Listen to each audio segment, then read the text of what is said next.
তো hello' guys, কি খবৰ আপোনালোকৰ? আজি আমি গৈ আছোঁ গুৱাহাটী, কাৰণ বিশেষ এটা কাৰণত।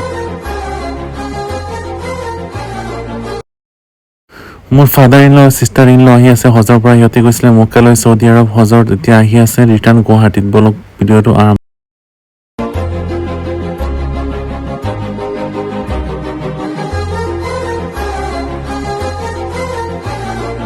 চ' আমি ফাষ্টেগত তাৰ আগতে পইচা ভৰাই ল'ব লাগিব, কাৰণ গুৱাহাটী পোৱাৰ আগত ফাষ্টেগত পইচা কাটিব। সেইটো কাৰণে আমি টোল গেটৰ কাৰণে পইচা ভৰাইছোঁ। ইয়াত আমি অলৰেডি আছিলে 200 টকা, চ' 700 টকা এটা ভৰাই লৈছোঁ, কাৰণ ক'ত লাগে ঠিক নাই বাৰু। চ' গুৱাহাটী যোৱা ৰাস্তাবোৰ কিমান ধুনীয়া চাব পাৰিছে। আজিকালি বহুত উন্নতি হ'ল, বস্তুবোৰ বহুত উন্নত হ'ল, তো ৰাস্তা বহুত ধুনীয়া এইটো চাইডে। আমি ৰাতিপুৱা প্ৰায় 10টা বজাত ওলাইছিলোঁ, এতিয়া আপোনাৰ 5টা হৈছে। এতিয়া আমি পামহি আৰু গুৱাহাটী পালোঁহি অলম'ষ্ট। চ' ইমান ধুনীয়া নাজাৰা চাব পাৰিছে চাৰিওপিনে। আবেলি হৈ গ'ল, চ' এতিয়া গৈ পিনে কিবা এটা খাই লওঁ, খাই পিনে সিহঁতক আনিবলৈ যাওঁ। বলক ভিডিঅ'টো শেষলৈকে চাব আৰু লাইক কমেণ্ট কৰিব।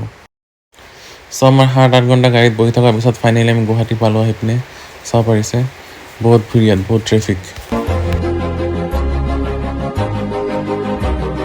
চ' তাত গুৱাহাটীত লগৰ ল'ৰা এটা ৰুম আছিলে, ৰুমত অকণমান জিৰাই খাই বৈ এতিয়া আমি ওলাইছোঁ ৰাতি প্ৰায় 11টামান বজাত এয়াৰপৰ্টত গৈ আছোঁ, কাৰণ হজ যাত্ৰীসকল আপোনাৰ ৰাতি 1:30 বজাত আহি পাব। চ' ইয়াত আমি ৱেইট কৰিম এয়াৰপৰ্টত।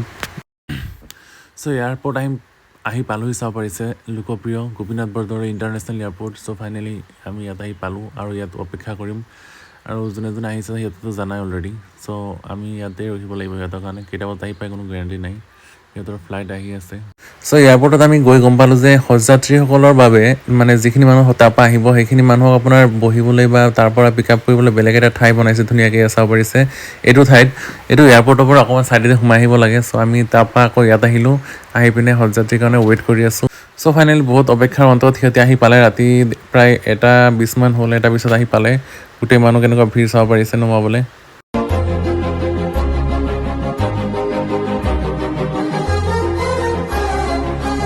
চ' আমি সিহঁতক পিক আপ কৰি ৰাতি ওলাই গ'লোঁ লখিমপুৰৰ কাৰণে, আৰু ৰাতিপুৱা প্ৰায় 10টা বজাত আহি পালোঁহি।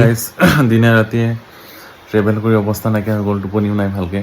এতিয়া হজৰ পৰা মানে মক্কাৰ পৰা কি কি বস্তু আনিছে মোৰ কাৰণে আৰু মোৰ ছিষ্টাৰে, আৰু কি কি বস্তু আনিছে বোলো আপোনালোক দেখাওঁ। ফাৰ্ষ্টত দেখা মোৰ ৱাচ এটা আনিছিলে মোৰ কাৰণে, বহুত ধুনীয়া।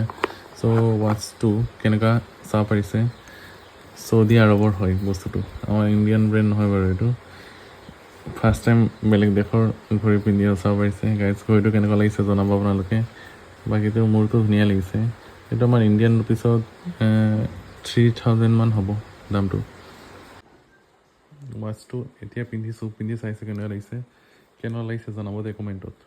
আহিছে এটা চেণ্ট চাব পাৰিছে, বডি স্প্ৰে হয় এইটো চৌদি আৰবৰ। চ' কেনেকুৱা হয় চাব পাৰিছে, ভিতৰত দেখাব আপোনালোকক কেনেকুৱা বস্তুটো। এয়া দেখিছেনে গাইজ কিমান ধুনীয়া। তো স্মেলটো ধুনীয়া হ'ব চাগে। লকেট যিটো নেকি মোৰ গাড়ীত লগাবলৈ আনিছে, গাড়ীত লগাম সেইটো আনিছে, য'ত নেকি মক্কা লিখা আছে। চাব পাৰিছে কিমান ধুনীয়া হয়, চাব পাৰিছে হজৰ খেজুৰ চৌদি আৰবৰ কিমান ধুনীয়া অৰিজিনেল। সেয়াই আৰু, যদি ভিডিঅ'টো ভাল লাগিছে লাইক কৰিব, কমেণ্ট কৰিব, ছাবস্ক্ৰাইব কৰিব। আগত আৰু ধুনীয়া বেলেগ মজা বস্তু দেখাম, বেলেগ ঠাইলৈ ফুৰিব যাম। চ' চেনেলটো ছাবস্ক্ৰাইব কৰিব আৰু ফ'ল' কৰি থ'ব। Thank U.